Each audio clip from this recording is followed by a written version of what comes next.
नमस्ते गाइस। और आज की फाइट वीडियो में सबसे पहले बात करते हैं हैवीवेट चैंपियन जॉन जोन्स और interim heavyweight champion Tom Aspinall के बारे में, जहां पर राइट नाउ दोनों फाइटर्स बहुत डिफरेंट हैं। जिधर एक साइड जॉन जोन्स है जो रिसेंटली गोट के साथ पिक को लेता है और बैक करके पोस्ट करता है, जो बेसिकली सिग्निफाई कर रहा है गोट को। वेरएस टॉम एस्पिनल की बात करें तो रिसेंटली जो टॉम एस्पिनल ने वीडियो को डाला है, वहां पर नॉट ओनली वो खुद थोड़ा सा फ्रस्ट्रेट लग रहा है, बट ऑल्सो टॉम एस्पिनल के डैड वो तो और भी ज्यादा फ्रस्ट्रेट लग रहे हैं। तो टॉम के डैड से पूछा जाता है कि वो सारी सिचुएशन के बारे में कैसे फील करता है, जहां पर जॉन जोन्स और टॉम एस्पिनल की फाइट हो जानी चाहिए थी, बट वो अभी तक फाइट नहीं हो रही है, वो बेसिकली वेट कर रहे हैं। तो इन सारी बातों को लेकर टॉम के डैड बहुत ज्यादा फ्रस्ट्रेट थे, जहां पर उनका ये कहना था कि ये literally pain in the S है। जिधर वो बार बार ट्रेन करते जा रहे हैं, वो होप कर रहे हैं कि कभी ना कभी तो उन्हें डेट मिले जॉन जोन्स के साथ फाइट करने की, बट एंड में हमेशा क्या हो रहा है, उनकी बार बार मीटिंग हो रही है यूएफसी के साथ, जहां पर हर बार उन्हें यही बोला जा रहा है कि टॉम एस्पिनल का टाइटल शॉट कंफर्म है, वो डेफिनेटली अपनी नेक्स्ट फाइट अनडिस्प्यूटेड बेल्ट के लिए करेगा। बट प्रॉब्लम यहां पर यह है कि अभी तक उन्हें कोई भी कंफर्म डेट नहीं दी गई है। ये बहुत ज्यादा स्टूपिड चीज है और उसे कोई भी आइडिया नहीं है कि यूएफसी इतना ज्यादा टाइम क्यों लगा रही है जॉन जोन्स और टॉम एस्पिनल की फाइट बुक करवाने के लिए। हर कोई एमएमए फैन चाहता है ये फाइट देखना, ये फाइट सबसे बड़ी है, तो इस फाइट को बुक क्यों नहीं किया जा रहा। वो सब इंक्लूडिंग यूएफसी बस इस चीज के लिए वेट कर रहे हैं कि कब जॉन जोन्स डिसाइड करेगा कि यस वो फाइट करना चाहता है या फिर वो फाइट करना नहीं चाहता। सिर्फ और सिर्फ इसी चीज के लिए इतने टाइम से वेट हो रही है, तो इसीलिए ये बात बहुत ज्यादा फ्रस्ट्रेटिंग है। एंड ऑल्सो यहाँ पर जॉन जोन्स को भी चाहिए कि वो बिना कोई आंसर दिए बस बैठा क्यों है, उसे भी चाहिए कि या तो वो फाइट को डिक्लेयर कर दे कि यस वो फाइट करने वाला है, या फिर वो एक बारी में बोल दे कि वो अब फाइट नहीं करेगा, ताकि फिर एटलीस्ट ये तो कंफर्म हो जाए कि टॉम एस्पिनल नेक्स्ट फाइट किसके साथ कर रहा है और वो फाइट कब होगी। अब टॉम एस्पिनल की बात करें तो वो यहां पर रिवील करता है कि लास्ट ईयर क्रिसमस के टाइम से उसे कोई वायरस हो गया था, जिसकी वजह से अभी तक वो बीमार चल रहा था, बट फाइनली अब उसने एंटीबायोटिक्स ले लिए हैं और अब वो थोड़ा सा बेटर फील करने लग पड़ा है। एंड ऑल्सो जो उसकी ट्रेनिंग है वो भी इंप्रूव हो रही है।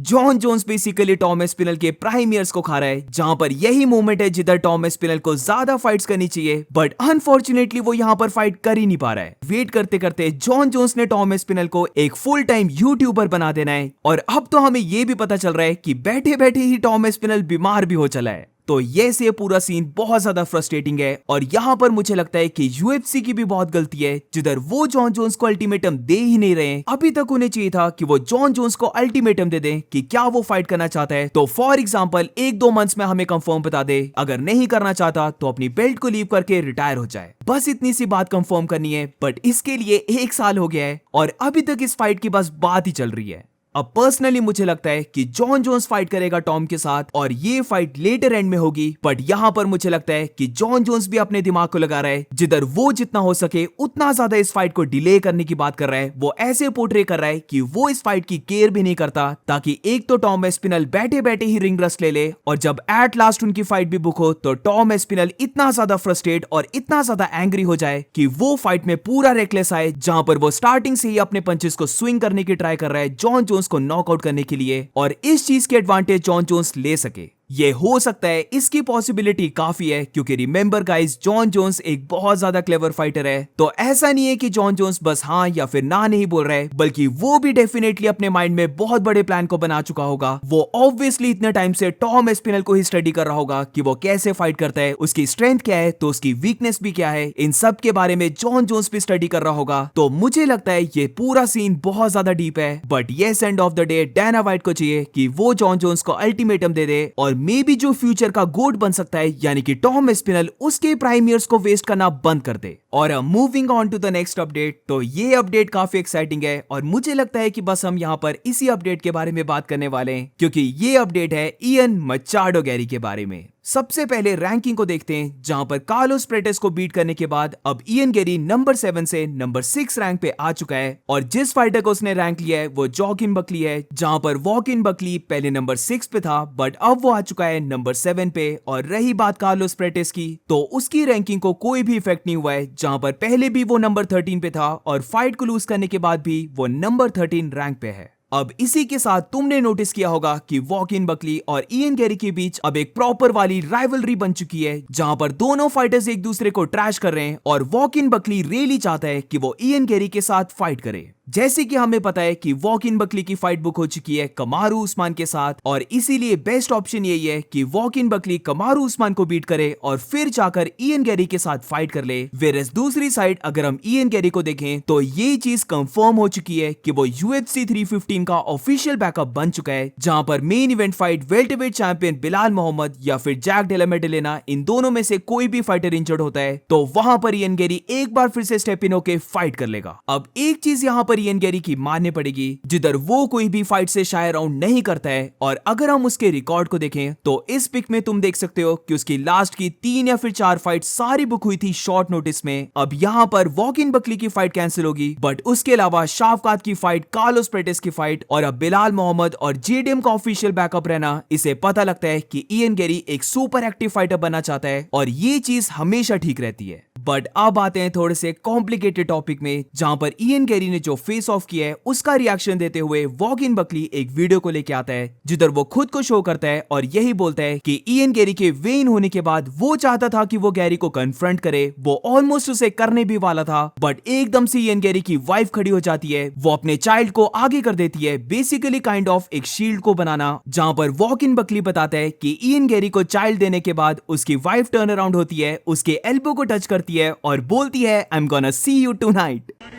What up, y'all? Y'all know I had to pull up on Ian Gary at the weigh-ins for talking all that mess in this little interview. So I'll wait till he get done. I'm waiting patient. As soon as I pull up, boom, she bumped right into me. She gonna use the baby as a shield, pass him off to him. So I'm like, all right, I'll let you have that one. But as soon as I'm about to turn around, she comes over to me, caress my arm, and say, I'm gonna see you later on tonight. Girl, what the fuck that mean? I'm trying to see him, not you. Shit यार, मुझे अपनी video delete नहीं करनी चाहिए थी, वो भी बहुत ज्यादा फनी थी, बट एक चीज जो मैंने उस वीडियो में कवर की थी वो मैं यहाँ पर भी कवर करने वाला हूँ। बट ये जो इयन गैरी की वाइफ ने बोला है ये काफी वाइल्ड चीज है बोलना, पर I am not gonna lie, ये थोड़ा सा सेंस भी बनाता है। जहाँ पर जिस पार्ट की मैं बात कर रहा हूँ वो शायद से 1-2 साल पुराना है, और यहाँ पर इयन गैरी जमाल हिल से मिल रहा होता है, और जो उसने यहाँ पर बोला है वो बहुत ही ज्यादा वाइल्ड चीज है। इयन गैरी जमाल हिल से मिलता है और वहां पर एकदम से अपनी वाइफ को कॉल करके ये बोलता है कि मैं अपनी ड्रीम्स में क्या हूं, और वहां से उसकी वाइफ रिप्लाई देती है a big black man. What am I? You're on your way. All I know is if I can have that extra 3% athleticism, right? And that beautiful fucking skin that when I get sweaty, I'm like, I look like I'm covered in crystals. I'm like, shit, I would be money. He is a कक guys. कौन बोलता है ये सारी चीजें अपनी wife को कि वो ड्रीम करता है एक ब्लैक मैन होने का, और मैं तो इमेजिन भी नहीं कर सकता कि ये टॉक्स चलती कब होंगी। आई मीन पूरे 24 आवर्स में कौन सा टाइम ऐसा होता होगा जहां पर इयन गैरी अपनी वाइफ को ये बोल रहा है कि वो एक ब्लैक मैन होना चाहता है। एक टाइम के लिए जमाल हिल भी शॉक हो गया था कि जस्ट अभी उसने गैरी से क्या सुन लिया, और यही चीज इयन गैरी की बार बार बाहर निकल के आती है, जहां पर भी ऑल नो की लास्ट ईयर पूरा सीन क्या चला था, जिधर उसकी वाइफ ने हाउ टू बी अ वैग वाली बुक को लिखा था। उसकी ऑलरेडी वाइफ उससे 14-15 इयर्स एज में ज्यादा बड़ी है। ये तक रूमर चल पड़े थे कि जो वाइफ का एक्स हस्बैंड है वो साथ में ही रहता है और इयन गैरी का न्यूट्रिशनिस्ट है। और अब इन सब के ऊपर से ये चीज जहां पर इयन गैरी अपनी वाइफ को अपनी ड्रीम्स को बताता है कि काश वो एक बिग ब्लैक मैन होता। नॉट ओनली अ कक बट ऑल्सो इसको रेस ट्रेटर भी बोल सकते हैं, but and of the day he might be a कक बट अ कक कैन डेफिनेटली फाइट। तो अब मुझे नहीं पता तुम इन सारी चीजों को कैसे देख रहे हो, बट मेरे लिए ये बहुत अजीब चीज है कि अपनी वाइफ को अपने सपनों के बारे में बताना कि वो कोई और मैन होना चाहता है। ऑल्सो इसके ऊपर से जैसे कि वॉक इन बकली ने बोला है कि वो डेफिनेटली चाहता है बक वर्सेस कक की फाइट होना, तो मैं तो डेफिनेटली इस मैचअप को देखना चाहता हूँ। इसका जो बिल्डअप होगा वो बहुत ज्यादा इंसेन होगा, और फॉर श्योर हम यहाँ पर बकली से बार बार सुनेंगे बक वर्सेस कक, जो ऑब्वियसली बहुत फनी रहने वाला है। बट इन सबसे पहले वॉक इन बकली को चाहिए कि वो कमारू उस्मान को बीट करे। And that's it for today guys. Do let me know in the comments कि तुम्हारे क्या थॉट्स हैं इयन गैरी के ऊपर, सॉरी इयन मचाडो गैरी के ऊपर तुम्हारे क्या थॉट्स हैं। Do let me know in the comments, और मिलते हैं नेक्स्ट वीडियो में।